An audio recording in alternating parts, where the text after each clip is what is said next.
To record your Facebook Messenger call in your iPhone, go to your Facebook Messenger app, and now we have to go to our control center and find out this screen recorder option.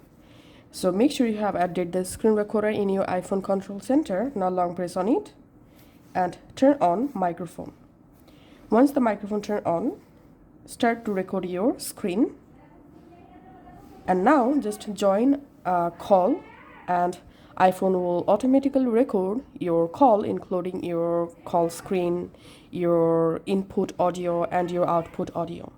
Once your talk finish, you can just stop your screen recording, then go to your voice memos app on your iPhone, and you have to go to your photos app, and here you will find the screen recording, and here you will be able to easily hear the call records. So that's how you can actually do it. Thanks for watching.